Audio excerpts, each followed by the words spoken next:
തികച്ചും ലളിതമായ നടപടിക്രമങ്ങളോടെ വിദേശ രാജ്യങ്ങളിലെ മികച്ച യൂണിവേഴ്സിറ്റികളിൽ അഡ്മിഷൻ നേടാം. ഡോക്യുമെന്റേഷൻ ചാർജോ രജിസ്ട്രേഷൻ ഫീസോ ഇല്ലാതെ. Wiseman overseas educational consultancy. Hi ഒരു ഞാൻ ജർമ്മനിയുടെ ഒരു വീഡിയോ ചെയ്തതിൻ്റെ അതിലൊരു കമൻറ്റ് ഞാൻ കണ്ടായിരുന്നു. ജർമ്മനിയിൽ കോഴ്സസ് ഡിഫിക്കൽട്ടാണ്, പബ്ലിക് യൂണിവേഴ്സിറ്റിയിൽ കോഴ്സസ് ഡിഫിക്കൽട്ടാണോ എന്ന് ചോദിച്ചിട്ട് അതിൻ്റെ ഒരു എക്സ്പ്ലനേഷനാണ്. ഞാൻ അതിന് ഓൾറെഡി റിപ്ലൈ കൊടുത്തിട്ടുണ്ട്. പക്ഷേ അതിൻ്റെ ഒരു എക്സ്പ്ലനേഷനാണ്. ഇനി ആ വീഡിയോ കണ്ടിട്ട് ആരും തെറ്റിദ്ധരിക്കണ്ടല്ലോ എന്ന് ഓർത്തിട്ട് ഞാനൊരു എക്സ്പ്ലനേഷനായിട്ട് ഈ വീഡിയോ ചെയ്യുന്നതാണ്. ജർമ്മനി എന്നല്ല, സത്യം പറഞ്ഞാൽ പൊതുവെ പുറം രാജ്യത്തെ ഏത് യൂണിവേഴ്സിറ്റികളിലും കോഴ്സുകൾ ടഫാണ് ഇൻ ദ സെൻസ് നമ്മളത് പഠിച്ചാൽ എഴുതി പാസ്സാവാൻ പറ്റില്ല എന്നല്ല. പക്ഷേ നമ്മൾക്ക് പഠിക്കുന്നതിന് നമ്മളുടെ നാട്ടിലെ പോലെ ഒരു സ്പൂൺ ഫീഡിങ് സിസ്റ്റം അല്ല. നമുക്കിപ്പോൾ കുറച്ച് ബുക്ക് റെഫർ ചെയ്ത് തന്നു, ആ ബുക്ക് നമ്മൾ കാണാതെ പഠിച്ചു, നമ്മൾ പോയി എഴുതുന്ന ഒരു സിസ്റ്റം അല്ല ഈ രാജ്യങ്ങളിൽ എങ്ങും ഫോളോ ചെയ്യണത്. ഈ രാജ്യങ്ങളിലെല്ലാം അവർ പ്രൊമോട്ട് ചെയ്യുന്നത് സെൽഫ് സ്റ്റഡിയും സെൽഫ് ലേണിങ്ങും ആണ്.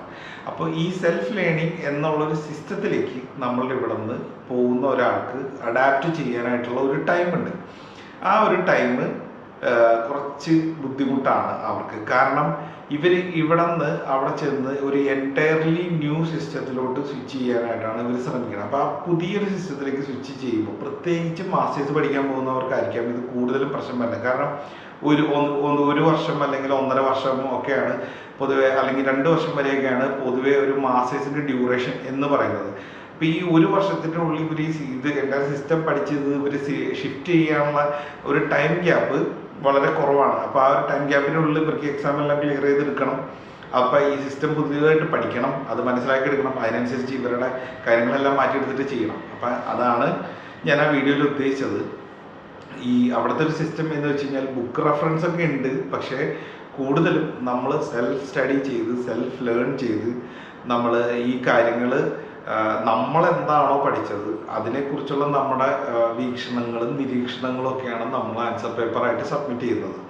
അത് വിദേശ രാജ്യങ്ങളിൽ ഓൾമോസ്റ്റ് എല്ലായിടത്തും അങ്ങനെയാണ്. റിട്ടേൺ പേപ്പേഴ്സൊക്കെ വളരെ കുറവാണ്. നമ്മുടെ സെൽഫ് സ്റ്റഡിയാണ് എപ്പോഴും അവർ പ്രൊമോട്ട് ചെയ്യണതും അതാണ് അവരുടെ എഡ്യൂക്കേഷൻ സിസ്റ്റം. അപ്പം അത് കുറച്ച് ഡിഫിക്കൽട്ട് ആവാൻ സാധ്യതയുണ്ട്. അതാണ് ഞാൻ ഉദ്ദേശിച്ചത്.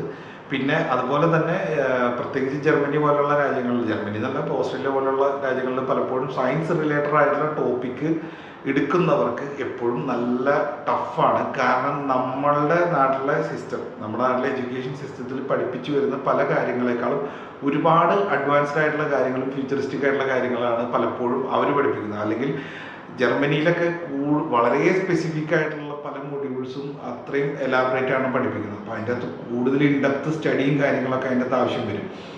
ആ ഒരു കാര്യമാണ് ഞാൻ അതിൻ്റെ അകത്ത് ഉദ്ദേശിച്ചത്. അപ്പോൾ അവിടെ നമ്മൾ പലപ്പോഴും നമ്മളുടെ നാട്ടിൽ നിന്ന് കയറി പോകുമ്പോൾ എങ്ങനെയെങ്കിലും ഒരു കോഴ്സ് പഠിച്ച് പാസ്സായി, എങ്ങനെയെങ്കിലും സെറ്റിലായി, PR ആയി എന്നുള്ളൊരു ആഗ്രഹം കൊണ്ട് കയറുമ്പോൾ അവിടെ ചെന്ന് കഴിയുമ്പോഴായിരിക്കും ഈ എങ്ങനെയെങ്കിലും ഒന്ന് പഠിച്ച് പാസ്സാവുക എന്നുള്ളത് അത്ര എളുപ്പമല്ല എന്നുള്ളൊരു കാര്യം പലപ്പോഴും പല സ്റ്റുഡൻസിന് ഒരു തിരിച്ചറിവുണ്ടാവുക.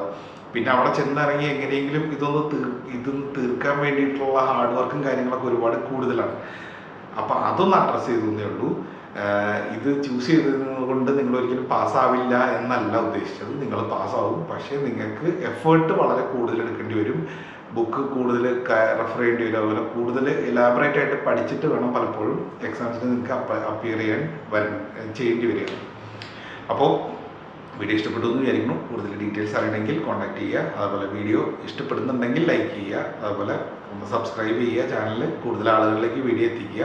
പിന്നെ നിങ്ങൾക്ക് എന്തെങ്കിലും സ്പെസിഫിക് ആയിട്ട് ടോപ്പിക്കിനെ കുറിച്ച് അറിയാനുണ്ടെങ്കിൽ പ്ലീസ് കമൻ്റായിട്ട് രേഖപ്പെടുത്തുക. അല്ലെങ്കിൽ വാട്സാപ്പ് നമ്പർ ഉണ്ട്, വാട്സാപ്പിൽ കോൺടാക്ട് ചെയ്യുക. സോ മറ്റൊരു വീഡിയോ ആയിട്ട് വീണ്ടും കാണാം. Thanks for watching.